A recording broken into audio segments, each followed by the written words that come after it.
నమస్కారం ప్రవాహ మీడియాకి స్వాగతం. హెడ్లైన్ చూద్దాం.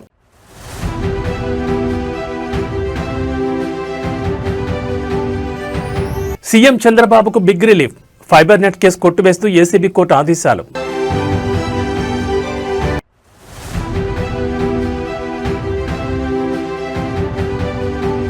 నేడు ప్రభాకర్ రావు రెండవ రోజు కస్టడీ విచారణ.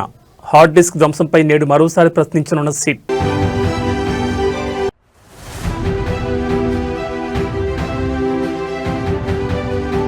ఫుడ్ పాయిజన్ తో ఆసుపత్రి పాలైన 90 మంది విద్యార్థులు. పరామర్శించిన మాజీ మంత్రి హరీష్ రావు.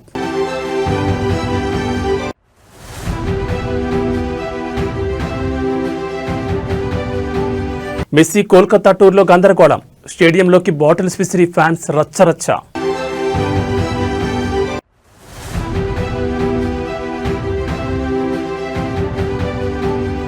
డేంజర్లో దేశ రాజధాని. ఢిల్లీలో ప్రమాదకరంగా గాలి నాణ్యత. ఇక డీటెయిల్స్ చూస్తే విజయవాడలోని ఏసీబీ కోర్టు ముఖ్యమంత్రి నారా చంద్రబాబు నాయుడికి భారీ ఊరట కలిగించే తీర్పును వెలువరించింది. చంద్రబాబుపై నమోదైన ఏపీ ఫైబర్ నెట్ కేసును పూర్తిగా కొట్టివేస్తూ కోర్టు ఆదేశాలు జారీ చేసింది. వైసీపీ ప్రభుత్వం హయాంలో అప్పటి ప్రతిపక్ష నేతగా ఉన్న చంద్రబాబు నాయుడుతో పాటు పలువురు అధికారులపై 300 కోట్లకు పైగా టెండర్లలో అక్రమాలు జరిగాయని ఆరోపణలతో సిఐడి కేసు నమోదు చేసింది. ఫైబర్ నెట్ ప్రాజెక్టులో అవకతవకలు జరిగాయని అప్పట్లో పెద్ద ఎత్తున ఆరోపణలు వెలువెత్తాయి. ఈ కేసు విచారణలో భాగంగా 99 మంది సాక్షులను విచారించిన సిఐడి వారి వాంగ్మూలాలతో కూడిన నివేదికను కోర్టుకు సమర్పించింది. అయితే విచారణలో ప్రభుత్వానికి ఎలాంటి ఆర్థిక నష్టం జరగలేదని స్పష్టమైంది. ఈ నేపథ్యంలో ఫైబర్ నెట్ సంస్థ అప్పటి ఎండీ మధుసూదన్ రెడ్డి కోర్టులో అఫిడవిట్ దాఖలు చేస్తూ ప్రభుత్వానికి నష్టం లేదని, అందువల్ల కేసును ఉపసంహరించుకుంటున్నట్లు పేర్కొన్నారు. దీనిపై తాజా ఎండీ గీతాంజలి కూడా కేసు ఉపసంహరణకు అభ్యంతరం లేదని అఫిడవిట్ సమర్పించారు. అయితే ఫైబర్ నెట్ సంస్థ అప్పటి చైర్మన్ గౌతమ్ రెడ్డి కేసును క్లోజ్ చేయొద్దంటూ కోర్టులో పిటిషన్ దాఖలు చేశారు. దీన్ని పరిశీలించిన ACB court Gautam Reddy petition తిరస్కరిస్తూ కేసు కొనసాగించాల్సిన అవసరం లేదని స్పష్టం చేసింది. ఈ అన్ని అంశాలను పరిగణలోకి తీసుకున్న ఏసీబీ కోర్టు న్యాయమూర్తి ఫైబర్ నెట్ కేసును పూర్తిగా కొట్టివేస్తూ తుది ఉత్తర్వులు జారీ చేశారు. ఈ తీర్పుతో ముఖ్యమంత్రి చంద్రబాబు నాయుడికి పెద్ద ఊరట లభించగా రాజకీయంగా కూడా ఈ నిర్ణయం ప్రాధాన్యత సంతరించుకుంది.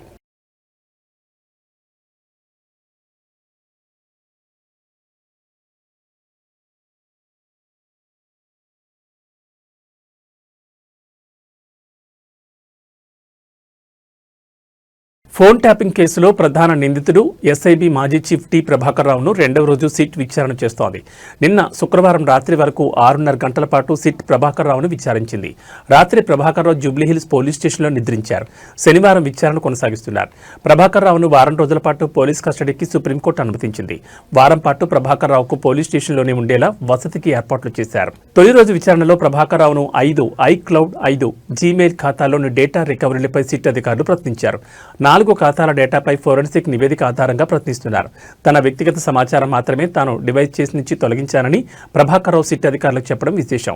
మరోవైపు సింక్ అయిన డేటా కోసం యాపిల్, జీమెయిల్ కంపెనీల నుంచి కూడా సిట్ అధికారులు సమాచారం సేకరిస్తున్నారు. ఈ డేటాపై సమగ్ర దర్యాప్తు జరుపుతున్నారు. ప్రస్తుతం సేకరించిన పాస్వర్డ్ ఆధారంగా ప్రభాకర్ రావు వినియోగించిన డివైజ్లను విశ్లేషించే పనిలో సిట్ నిమగ్నమైంది. దీనిపై స్పష్టత వస్తే ఫోన్ ట్యాపింగ్ కేసు దర్యాప్తులో కీలక పురోగతి లభించనుంది. రెండవ రోజు సిట్ విచారణలో ఫోన్ ట్యాపింగ్ కోసం డేటా ఎలా సేకరించారు, ఎవరిచ్చారు అనే అంశాలపై అధికారులు దృష్టి సారించారు.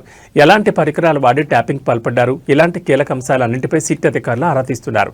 హైక్లౌడ్ డేటా డిలీట్, హార్డ్ డిస్క్ల ధ్వంసంపైన, డేటా ధ్వంసం వెనుక ఏ రాజకీయ నాయకుడు కుట్ర ఉందన్న దానిపై సిట్ ప్రశ్నలు సంధించనుంది.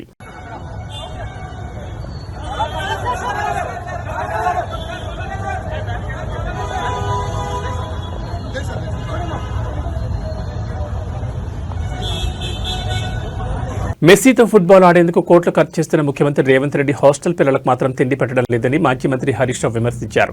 రేవంత్ రెడ్డి పాలన యాడ్స్లో తెలంగాణ రైజింగ్ హాస్పిటల్స్లో విద్యార్థులు ఫాలింగ్ అన్నట్లుగా ఉందని ఎద్దేవా చేశారు. రేవంత్ రెడ్డి విజన్ 2047 అని దబ్బా కొట్టుకుంటున్నారు. ఇది విజన్ 2047 కాదు, విద్యార్థుల పాలిట పాయిజన్ 2047గా మారిందని దుయ్యపట్టారు. రాహుల్ గాంధీకి ఫుట్బాల్ మ్యాచ్ మీద ఉన్న శ్రద్ధ చనిపోతున్న రైతులు, విద్యార్థుల మీద లేదన్నారు. బాగ్లింగంపల్లి మైనార్టీ గురుకుల పాఠశాలలో కలుషిత ఆహారం తిని అస్వస్థతకు గురై కింగ్కోటి ప్రభుత్వ ఆసుపత్రిలో చికిత్స పొందుతున్న విద్యార్థులను ఇవాళ హరీష్ రావు పరామర్శించారు. విద్యార్థులకు అందుతున్న వైద్యం గురించి డాక్టర్లను అడిగి తెలుసుకున్నారు. అనంతరం మీడియాతో మాట్లాడిన హరీష్ రావు రేవంత్ రెడ్డి ప్రభుత్వంపై, రాహుల్ గాంధీ పర్యటనపై తీవ్రస్థాయిలో మండిపడ్డారు. రాష్ట్రంలో ప్రతిరోజు ఏదో ఒక గురుకుల పాఠశాలలో, ప్రభుత్వ పాఠశాలలో విద్యార్థులు కలుషిత ఆహారం తిని ఆసుపత్రి పాలవుతున్నారని, మొన్న షామీర్పేటలో బీసీ గురుకుల పాఠశాలలో అన్నంలో పురుగులొస్తున్నాయని లేదని విద్యార్థులు ఏకంగా పోలీస్ స్టేషన్కి వెళ్లే పరిస్థితి వచ్చిందన్నారు. రేవంత్ రెడ్డి ప్రభుత్వంపై విద్యార్థులే ఫిర్యాదు చేశారని, నిన్న మాదాపూర్లోని చందు నాయక్ తాండాలో మధ్యాహ్న భోజనం ప్రకటించి 43 మంది పిల్లలు ఆసుపత్రిలో చేరారని విమర్శించారు. ఇప్పుడు ముషీరాబాద్ నియోజకవర్గంలో బాగ్లింగంపల్లి మైనార్టీ గురుకులంలో కలుషిత ఆహారం తిని 90 మంది ఆసుపత్రి పాలయ్యారని, ఇంతమంది విద్యార్థులు ఆసుపత్రి పాలైనా ఇప్పటి వరకు ఒక్క మంత్రి కూడా వీరిని పరామర్శించలేదని దుయ్యబట్టారు. రేవంత్ రెడ్డి పిల్లల పాలిట పాయిజన్ గా మారారంటూ విమర్శించారు. రేవంత్ రెడ్డికి నిజాయితీ ఉంటే గురుకులాల్లోని పిల్లలకు కడుపు నిండా అన్నం పెట్టాలన్నారు.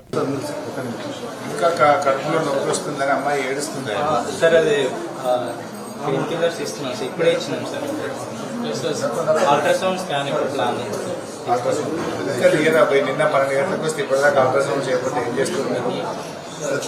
నిన్న వచ్చింది 12 గంటలకు, అమ్మాయి 11 గంటలకు వచ్చింది. ఇప్పుడు తెల్లారింది, 24 గంటలైనా అల్ట్రాసౌండ్ చేయకపోతే ఎందుకైనా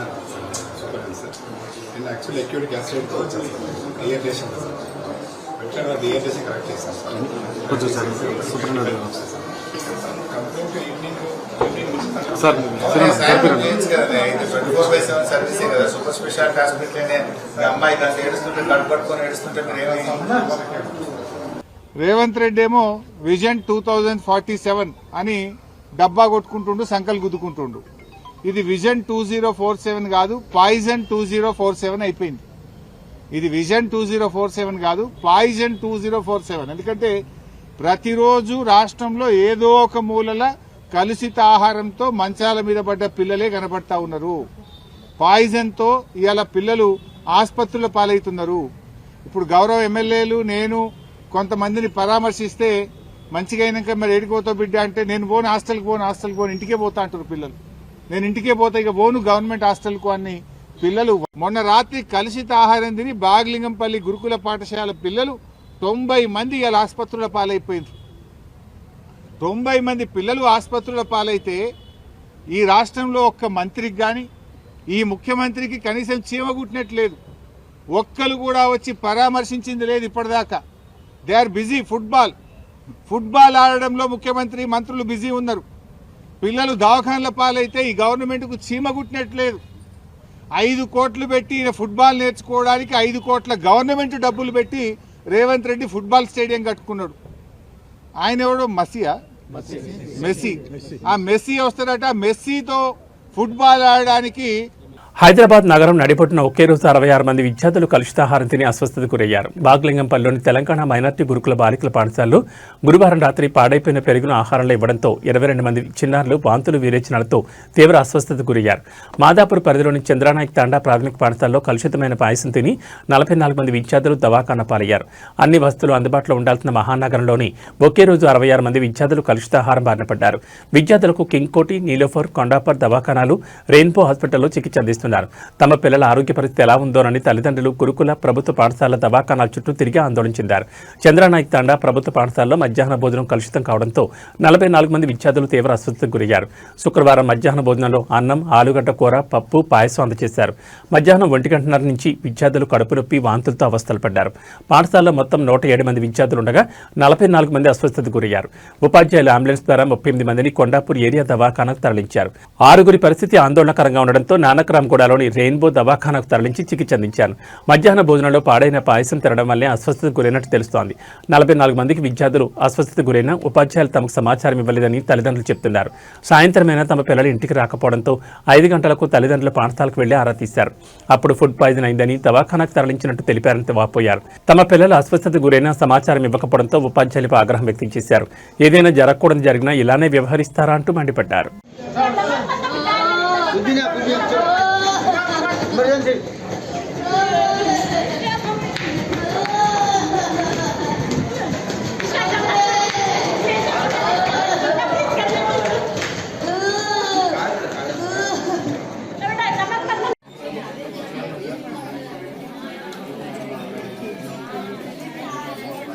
వీడియో తీస్తున్నా తమ్ముడు.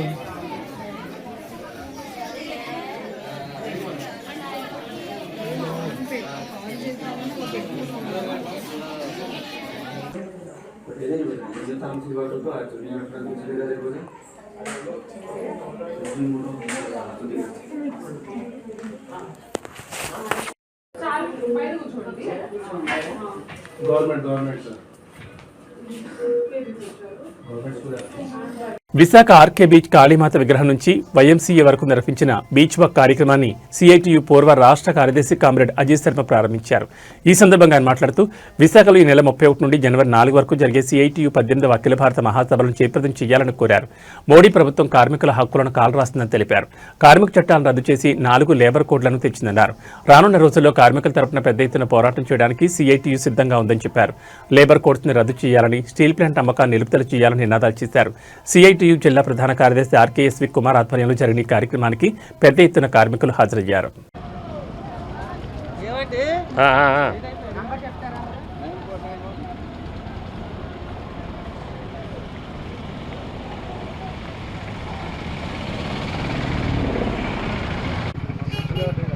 భారత మహాసభలను జయప్రదం చేయండి.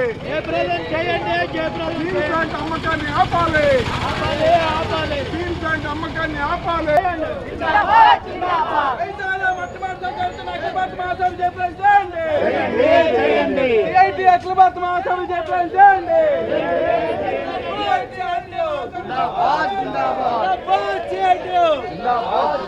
కార్మిక హక్కులు కాలరాస్తున్న లేబర్ కోడ్స్ రద్దు చేయాలి.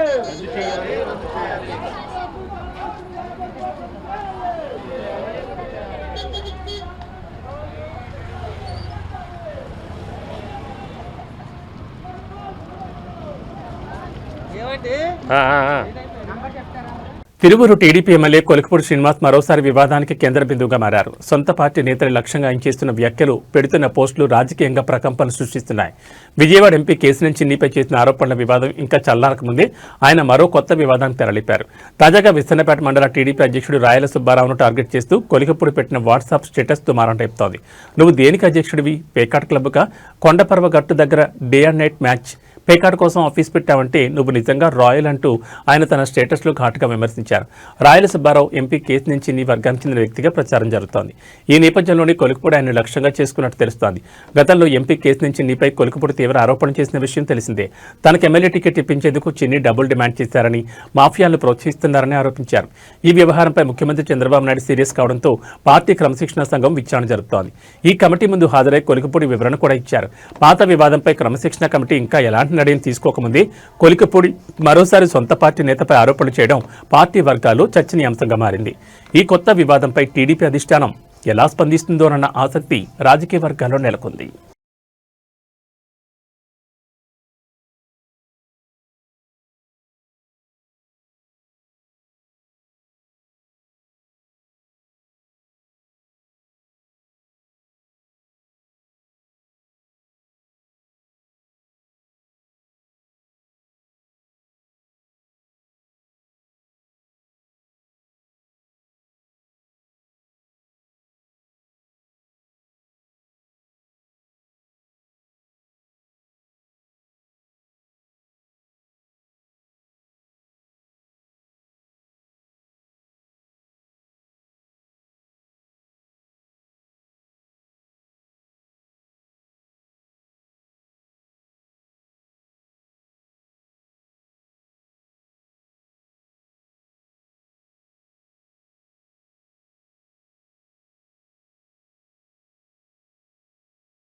కాంగ్రెస్ పార్టీ సీనియర్ నేత అమలాపురం మాజీ పార్లమెంట్ సభ్యుడు కుసుమ కృష్ణమూర్తి కన్నుమూశారు. గుండెపోటు కారణంగా ఢిల్లీలోని ఓ ఆసుపత్రిలో చేరిన ఆయన చికిత్స పొందుతూ ఇవాళ తెల్లవారుజామున తుదిశ్వాస విడిచారు. ఈ విషయాన్ని ఆయన కుటుంబ సభ్యులు తెలిపారు. ఆయన మృతి పట్ల పలువురు రాజకీయ ప్రముఖులు సంతాపం వ్యక్తం చేస్తున్నారు. కృష్ణమూర్తి 1940 సెప్టెంబర్ 11న ఉమ్మడి గోదావరి జిల్లా అయినవెల్లి మండలం విలస గ్రామంలో జన్మించారు. కాంగ్రెస్ పార్టీ ద్వారా రాజకీయాలకు ప్రవేశించిన ఆయన ప్రజల్లో మంచి గుర్తింపు తెచ్చుకున్నారు. అమలాపురం లోక్సభ నియోజకవర్గం నుంచి కాంగ్రెస్ అభ్యర్థిగా 3 సార్లు పోటీ చేసి విజయం సాధించారు.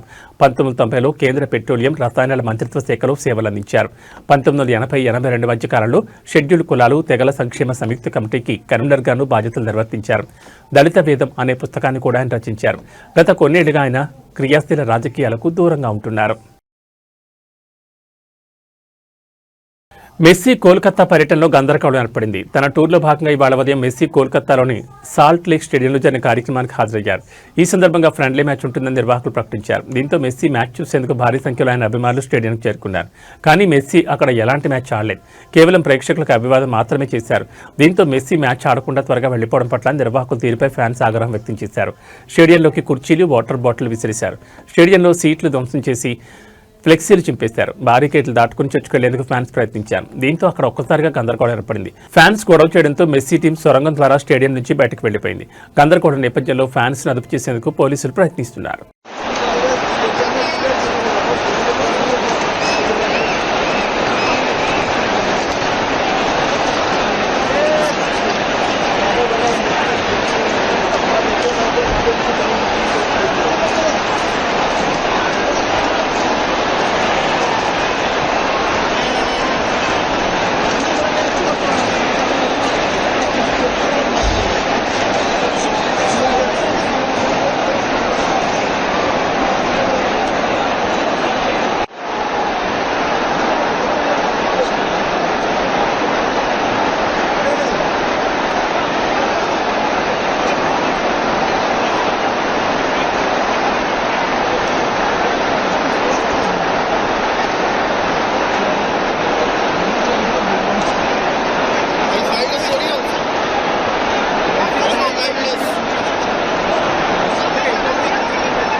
అర్జెంటీనా ఫుట్బాల్ క్రీడాకారుడు లియోనెల్ మెస్సీ పర్యటన సందర్భంగా కోల్కతా సాల్ట్ లేక్ స్టేడియంలో చోటు చేసుకున్న గందరగోళంపై పశ్చిమ బెంగాల్ ముఖ్యమంత్రి మమతా బెనర్జీ విచారం వ్యక్తం చేశారు.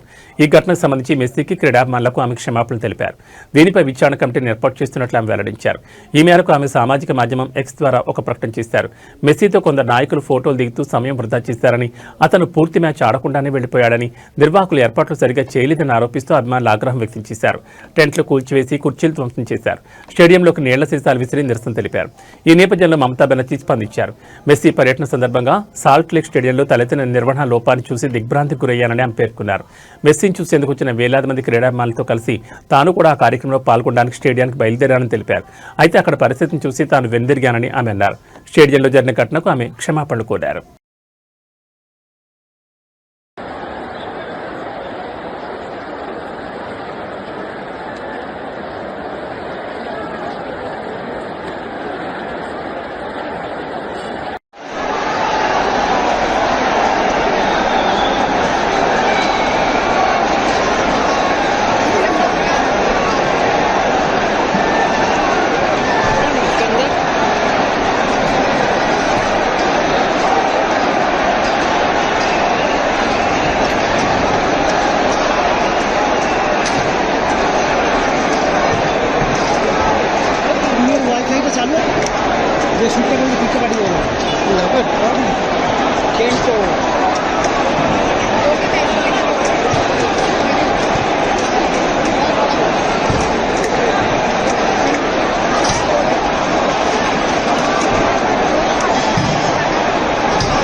దేశ రాజధాని ఢిల్లీలో గాలి నాణ్యత రోజురోజుకు పడిపోతోంది. దీంతో ఢిల్లీ వాసులు ఈ గాలిని పీల్చలేమంటూ రోడ్డెక్కుతున్నారంటే పరిస్థితి ఎలా ఉందో తెలియజేస్తోంది.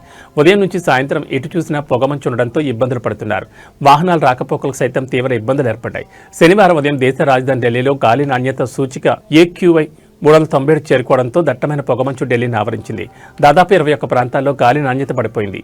AQI రీడింగ్లు 400 మార్కులు దాటాయని కేంద్ర కాలుష్య నియంత్రణ బోర్డు హెచ్చరించింది. ఇవాళ ఢిల్లీలో గాలి నాణ్యత వెరీ పూర్ కేటగిరీలో ఉందని, ఆదివారం తీవ్రమైన కేటగిరీలోకి వెళ్లే ప్రమాదం ఉందని ఎయిర్ క్వాలిటీ ముందస్తు హెచ్చరిక వ్యవస్థ అంచనా వేసింది. ఢిల్లీలో పొగమంచు కమ్ముకోవడంతో స్థానికులు ఇబ్బందులు పడుతున్నారు. చాలా మంది మాస్కులు ధరించి బయటకు వస్తున్నారు. పిల్లలు పెద్దలు ఇళ్లకే పరిమితమయ్యారు. గాలి నాణ్యత మెరుగయ్యేలా ప్రభుత్వం చర్యలు చేపట్టాలని ఢిల్లీ వాసులు కోరుతున్నారు.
ఇవి బులెటిన్ విశేషాలు. మన బులెటిన్లో మళ్ళీ కలుసుకుందాం.